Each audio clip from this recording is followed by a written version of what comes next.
may restaurant siya. Meron din yung Olive.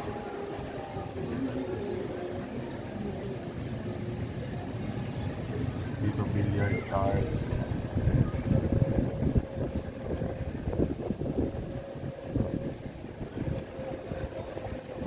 Later paggabi dito may mga fire dancers every night. Every weekends lang yan, sir? Or every day? Every night. Ay.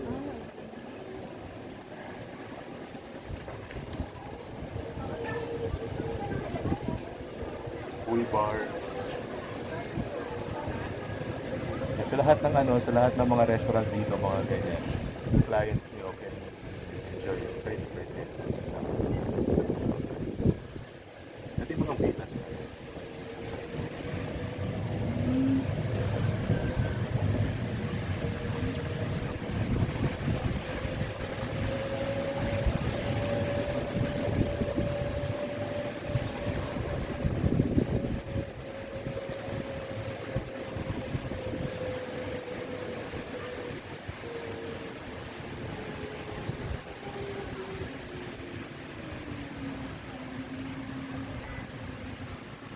Yung mga water slide natin.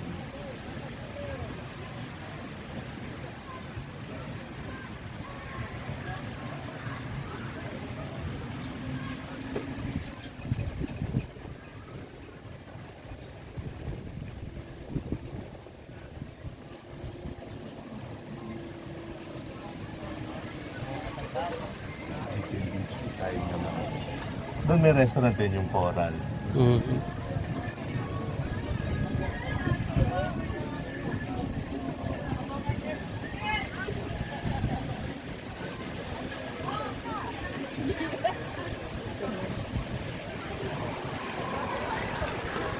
Ito yung unang ito yung unang part nung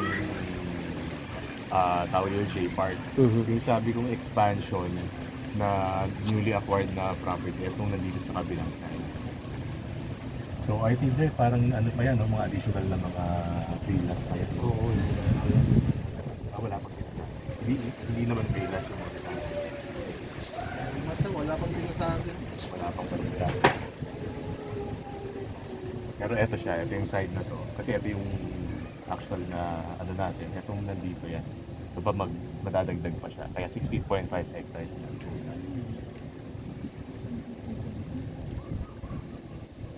Yan, hanggang doon sa may yan, dyan tayo.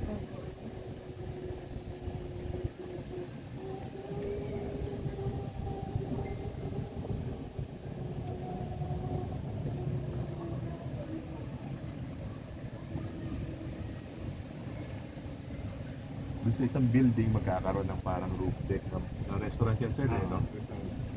Restaurant yan sa taas.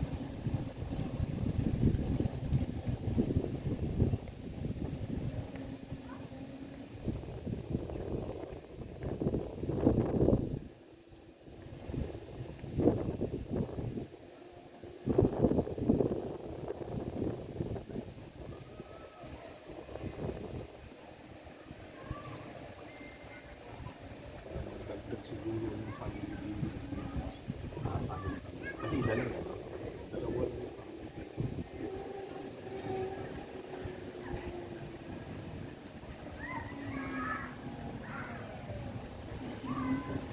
Wala pang sinasabi. Sabi lang.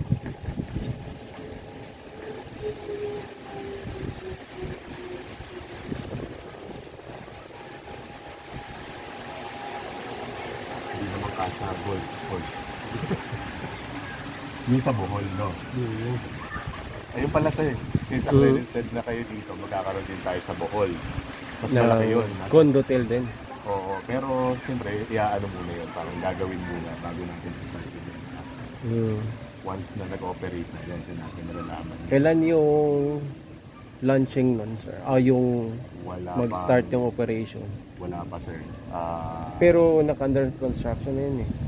Ay, Pinopromote na siya, so malamang ginagawa na yun, sir, no? 1,400. Ah, 1,400. 1,400 rooms. O, 1,400 rooms. Currently, ito, sir, is 820. mas malaki pa yun. Halos doble. 29 hectares daw yun. 32 pa na. Naniniwala ako sa inyo. Ang nandito natin. Binibili kasi yung mga Papalapit. na-invite ko mag-interview. Kasi dati parang 29. Yung nabili talaga 29. Kalapit ko nabili ako. Gusto yung mag-picture dito sa'yo? Sila, okay. Eh, kamu? Sige, wait lang. Walang bailan, sir. Sige, okay.